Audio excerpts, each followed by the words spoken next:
अस्सलाम वालेकुम और रिव्यू स्पीक में खुशामदीद। मेरा नाम अमीर है और हमारी आज की वीडियो है Redmi Note 8 Pro versus Vivo S1 versus Realme 5 Pro। दोस्तों पिछले कुछ अरसे से मिड रेंज फोन्स की मार्केट बहुत ही हीटअप हो चुकी है और हमने बहुत ही इंटरेस्टिंग ऑफरिंग्स देखी हैं सारे ब्रांड्स की तरफ से। लेकिन मेरे हिसाब से ज्यादातर लोग जो 35 से 40 हज़ार रुपए की प्राइस रेंज में फोन ढूंढ रहे हैं वो इन तीन फोन्स में से एक चूज करना चाहेंगे। और आप में से बहुत सारे लोगों के मैसेजेस भी आए हैं कि इन तीन फोन्स का कंपैरिजन करें। तो हमारी आज की वीडियो में हम इन तीन फोन्स का इन डेप्थ जायजा लेंगे in terms of build quality, performance, battery, camera, price, सब कुछ। और वीडियो के आखिर में मैं आपको बताऊंगा कि आपके यूसेज के मुताबिक कौन सा फोन आपको लेना चाहिए। तो चलिए शुरू करते हैं इन तीन फोन्स का कंपैरिजन। देखते रहिए। अगर आप हमारे चैनल पे नए हैं तो सब्सक्राइब कर लें और नोटिफिकेशन बेल पे क्लिक कर लें। और हम अब इंस्टाग्राम पे भी हैं तो reviews_pk को फॉलो करें। हमारी आज की वीडियो के लिए हमारे साथ ताउन किया है YMobile.pk ने। और अगर आप ये फोन खरीदने में इंटरेस्टेड हो तो लिंक्स डिस्क्रिप्शन में है। दोस्तों सबसे पहले शुरू करते हैं प्राइस कंपैरिजन से।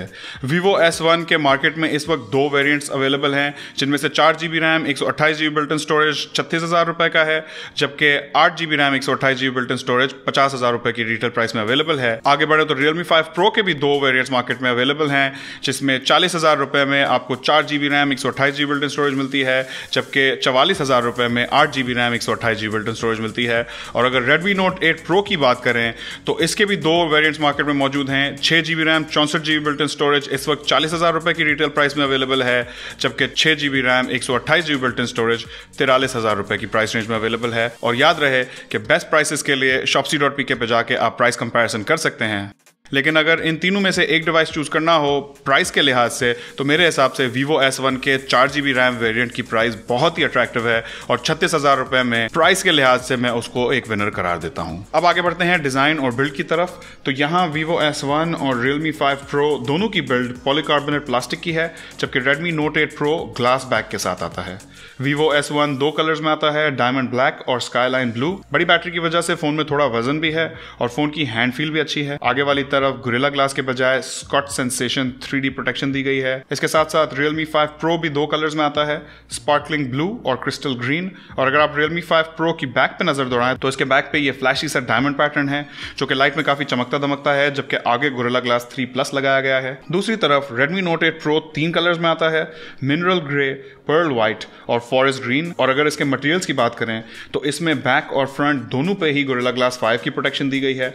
अगर हैंड फील की बात करें तो फोन हाथों में उठाने में बहुत कंफर्टेबल है। ग्लास बैक होने की वजह से फोन में एक प्रीमियम फील है। Note 8 Pro हाथों में काफी चौड़ा फील होता है, जिसकी एक वजह इसकी बड़ी बैटरी है, लेकिन चौड़े और वजनी फोन मुझे ज्यादा पसंद है। दोस्तों जैसा कि आप जानते हैं फोन के आगे और पीछे गोरिल्ला ग्लास 5 की प्रोटेक्शन होना काफी हद तक एक प्रीमियम फीचर समझा जाता है। हम ज्यादातर ये फीचर प्रीमियम फ्लैगशिप फोन में देखते हैं, जिसकी वजह से अगर बिल्ड और डिजाइन की बात की जाए तो मेरे हिसाब से Redmi Note 8 Pro एक क्लियर विनर है। इसके साथ साथ इसकी जो बैक की डिजाइन है वो भी काफी सोबर है, तो अगर आपको ज्यादा फ्लैशी फोन नहीं पसंद या अगर आपको एक थोड़ा सा सेफ किस्म का लुक चाहिए तो उस हिसाब से भी ये फोन ज्यादा अच्छा रहेगा। दोस्तों अब बात कर लेते हैं डिस्प्ले की। Vivo S1 में 6.38 इंचेस का सुपर एमोलेड डिस्प्ले लगा हुआ है, जिसका रेजोल्यूशन फुल HD 1080x2340 है और पिक्सल डेंसिटी एक क्रिस्पी 404 ppi है। इस डिस्प्ले में एक इन डिस्प्ले फिंगरप्रिंट सेंसर भी है जो कि इस फोन का एक मेन सेलिंग पॉइंट है और ये टेक्नोलॉजी सिर्फ OLED पैनल्स में ही पॉसिबल होती है। अगर Realme 5 Pro पे आए तो यहाँ एक 6.3 इंचेस का IPS LCD पैनल है जिसका रेजोल्यूशन फुल HD 1080x2340 है और पिक्सल डेंसिटी 409 ppi है। और अगर Redmi Note 8 Pro की बात करें तो यहाँ एक 6.53 इंचेस का IPS LCD पैनल है जिसका रेजोल्यूशन फुल HD 2340x1080 है और पिक्सल डेंसिटी 395 ppi है। दोस्तों डिस्प्ले के लिहाज से Vivo S1 एक क्लियर विनर है क्योंकि इसके अंदर एक OLED पैनल लगाया गया है। जैसा कि आपको पता होगा OLED पैनल IPS LCD के मुकाबले में ज्यादा सुपीरियर कंसिडर किया जाता है। उसकी वजह यह है कि OLED पैनल के ब्लैक ज्यादा डीप होते हैं, कलर ज्यादा विविड होते हैं और इन पैनल्स के व्यूइंग एंगल्स भी ज्यादा अच्छे होते हैं। यही वजह है कि प्रीमियम और फ्लैगशिप फोन्स में आप OLED डिस्प्लेज ही देखते हैं। इसके साथ साथ Vivo S1 में एक इन डिस्प्ले फिंगरप्रिंट सेंसर भी दिया गया है जो कि एक और प्रीमियम फीचर है। दोस्तों अब बात कर लेते हैं इन फोन्स की इंटरनल्स और स्पेसिफिकेशंस की। Vivo S1 में MediaTek का Helio P65 चिपसेट लगाया गया है जो कि 12 नैनोमीटर के आर्किटेक्चर पर बेस्ड है। साथ में Mali G52 का GPU है। फोन में 4GB और 8GB रैम के वेरिएंट्स आते हैं, साथ में 128GB बिल्ट इन स्टोरेज है। फुल ड्यूल सिम सपोर्ट है और फोन में एक माइक्रो यूएसबी पोर्ट दिया गया है। आगे बढ़े तो Realme 5 Pro में Qualcomm का state of the art Snapdragon 712 processor लगाया गया है जो कि 10 नैनोमीटर के आर्किटेक्चर पे बेस्ड है। साथ में Adreno 616 GPU लगाया गया है। फोन में 4GB और 8GB रैम के वेरिएंट्स हैं और 128GB built in UFS 2.1 storage के साथ आता है। साथ में फोन में फुल ड्यूल सिम सपोर्ट भी है और इस फोन में एक USB Type-C पोर्ट लगाया गया है। और अगर बात करें Redmi Note 8 Pro की तो यहां दोस्तों एक बहुत ही ब्लॉकबस्टर कॉन्फ़िगरेशन दी गई है। Note 8 Pro में MediaTek का Helio G90T चिपसेट लगाया गया है जो कि 12 नैनोमीटर के आर्किटेक्चर पे बेस्ड है। साथ में Mali G76 GPU है। फोन में 6GB रैम आती है और 64GB और 128GB built in UFS 2.1 storage के ऑप्शंस आते हैं।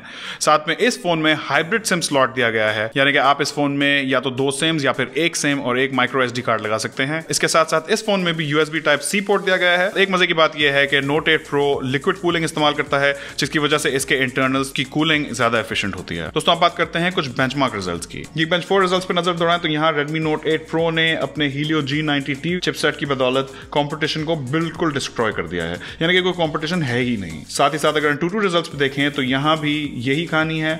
Helio G90T और Mali G76 GPU के कॉम्बिनेशन से आपको बहुत ही हाई स्कोर मिल रहा है। इनफैक्ट 2,80,000 का Antutu score mid range phone में मैंने आज तक हाई स्कोर देखा है और Note 9 जैसे पिछले साल के फ्लैगशिप को भी हरा देता है। दोस्तों इतने ज्यादा पावरफुल GPU और प्रोसेसर के कॉम्बिनेशन की बदौलत Redmi Note 8 Pro बहुत अच्छी तरह हैवी एप्स और हैवी गेम्स को चला सकेगा। साथ ही साथ Realme 5 Pro की अगर बात करें तो यहां भी प्रोसेसर कोई कमजोर प्रोसेसर नहीं है।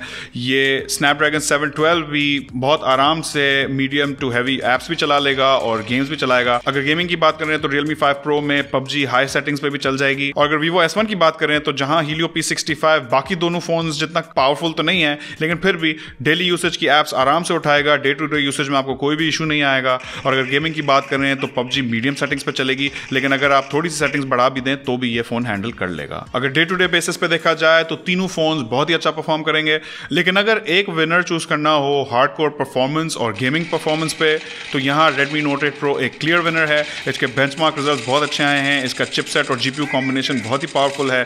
UFS 2.1 स्टोरेज है, USB Type-C है और फिर Realme 5 Pro सेकंड प्लेस में आता है। अगर इन तीनों फोन के स्पीकर्स की बात की जाए तो तीनों फोन्स में ही बॉटम फायरिंग सिंगल स्पीकर है और क्वालिटी मुझे एक जैसी ही लगी, लेकिन मैक्सिमम लाउडनेस में फर्क है।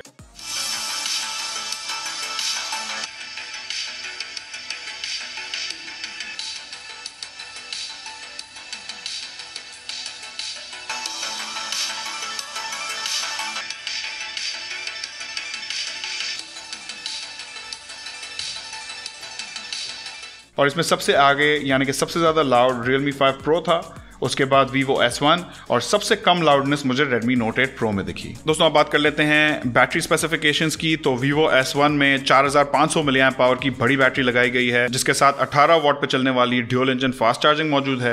Realme 5 Pro में 4035 मिली एम्प पावर की बैटरी लगाई गई है और साथ में वुक चार्जिंग 3.0 है जो कि 20 वॉट पे चलती है और ये वही स्पीड है जो हमने OnePlus की डैश चार्ज में देखी थी। साथ ही साथ Redmi Note 8 Pro में भी 4500 मिली एम्प पावर की बड़ी बैटरी लगाई गई है और यहाँ भी हमें 18 वॉट की फास्ट चार्जिंग मिलती है। दोस्तों अगर यहाँ एक विनर चूज करना हो तो मेरे हिसाब से कोई क्लियर विनर नहीं है, क्योंकि दोनों फोन जिनमें बड़ी बैटरी लगाई गई है वहां फास्ट चार्जिंग थोड़ी सी स्लो रखी गई है, जबकि Realme 5 Pro में थोड़ी छोटी बैटरी लगाई गई है लेकिन फास्ट चार्जिंग ज्यादा तेज है। तो ये आपके अपने ऊपर है कि क्या आप ज्यादा बड़ी बैटरी को वैल्यू करते हैं या ज्यादा फास्ट चार्जिंग को वैल्यू करते हैं। लेकिन अगर मुझे बड़ी बैटरी और फास्ट चार्जिंग दोनों में से एक पे प्रायोरिटी रखनी हो तो मैं बड़ी बैटरी को प्रायोरिटी दूंगा। दोस्तों आप बात कर लेते हैं इन फोन्स के कैमरा की। Vivo S1 में एक ट्रिपल कैमरा सेटअप है जिसमें एक 16 मेगापिक्सल का वाइड एंगल कैमरा है, एक 8 मेगापिक्सल का अल्ट्रा वाइड कैमरा है, 5 मेगापिक्सल का डेप्थ सेंसर है और 32 मेगापिक्सल का सेल्फी कैमरा है। Realme 5 Pro पे आए तो यहाँ एक क्वाड कैमरा सेटअप है जिसमें एक 48 मेगापिक्सल का वाइड एंगल कैमरा है, एक 8 मेगापिक्सल का अल्ट्रा वाइड कैमरा है,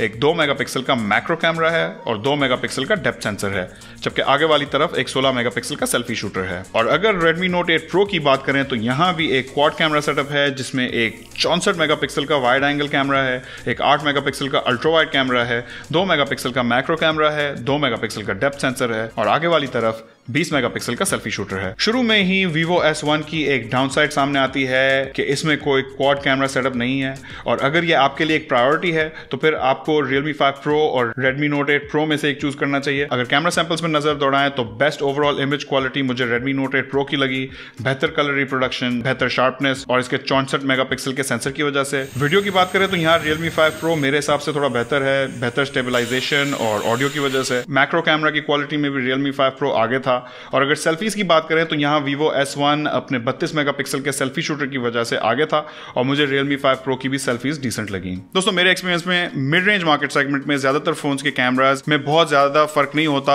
आगे पीछे ही होते हैं, और इन फोन्स के बीच में डिसाइड करने के लिए आपको अपनी खुद की पर्सनल प्रेफरेंसेस देखनी होंगी। और अगर आपका डिसीजन फोन के कैमरा पे आके रुक जाता है तो मेरे हिसाब से आपको कुछ इन डेप्थ कंपैरिजंस देखने होंगे इन फोन्स के बीच में, ताकि आप डिसाइड करें कि कौन सा कैमरा आपके लिए बेहतर है। तो दोस्तों अगर रिकैप किया जाए तो डिस्प्ले के लिहाज से Vivo S1 हमें ज्यादा अच्छा लगा, क्योंकि उसमें एक OLED पैनल और इन डिस्प्ले फिंगरप्रिंट सेंसर दिया गया है। जहां तक डिजाइन एंड बिल्ड की बात है तो Redmi Note 8 Pro अपने Gorilla Glass 5 फ्रंट और बैक की वजह से जीत जाता है।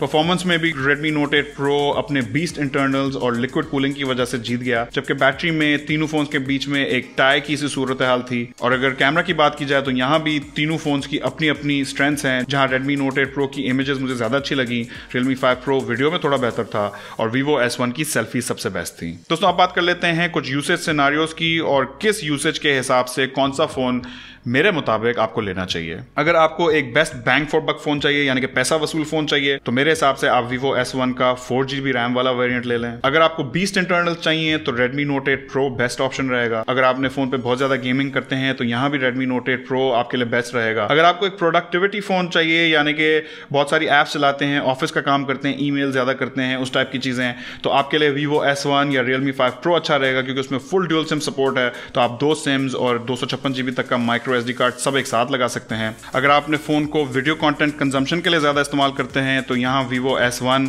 अपने OLED पैनल की वजह से एक अच्छा ऑप्शन होगा। अगर आपका यूसेज कैजुअल गेमिंग और प्रोडक्टिविटी दोनों पे मबनी है तो फिर आपको Realme 5 Pro लेना चाहिए। अगर आपको प्रीमियम लुक और मटेरियल्स चाहिए तो यहाँ भी Redmi Note 8 Pro एक अच्छा ऑप्शन है। अगर आपको एक एवरीडे यूसेज के लिए या एक ऑलराउंडर फोन चाहिए तो Vivo S1 का 4GB रैम वेरिएंट मेरी तरफ से एक अच्छा ऑप्शन है। कैमरास के लिए आप चूज कर सकते हैं अपने यूसेज के मुताबिक। तो दोस्तों ये थे कुछ यूसेज सिनेरियोस और मेरी तजवीज कि आपको आपके यूसेज के मुताबिक कौन सा फोन लेना चाहिए। चाहे आप इनसे इत्तेफाक करते हैं या इख्तलाफ रखते हैं, आप मुझे कमेंट सेक्शन में बता सकते हैं। जो भी आपकी राय हो, इस वक्त मिड रेंज मार्केट में कंपटीशन बहुत ही सख्त है और हर फोन के कुछ प्रोज हैं तो कुछ कॉन्स भी हैं, और आपका इंतखाब आपके अपने यूसेज पर डिपेंड करेगा। लेकिन अगर मुझे इन फोन्स में से एक चूज करना होता तो मेरे ख्याल में मैं Redmi Note 8 Pro की तरफ जाता, क्योंकि मेरा यूसेज बहुत ही ज्यादा हाई प्रोडक्टिविटी, गेमिंग और पावर यूज की तरफ जाता है। मुझे थोड़ा सा हैवी प्रोसेसर हमेशा ज्यादा अच्छा लगता है। साथ ही साथ Redmi Note 8 Pro में एक बड़ी बैटरी और फास्ट चार्जिंग सब मौजूद है, और Gorilla Glass 5 फ्रंट और बैक, प्रीमियम लुकिंग फोन, ये सारी चीज़ों को मैं ज़्यादा तरजीह देता हूँ। लेकिन एवरीडे यूजर्स जो मुझसे पूछते हैं कि कौन सा फ़ोन लेना चाहिए, तो उनको मैं तजवीज़ करूँगा कि Vivo S1 की तरफ जाएं,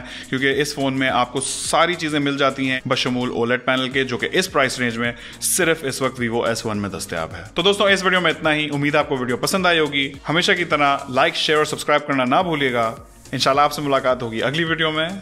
अल्लाह हाफिज।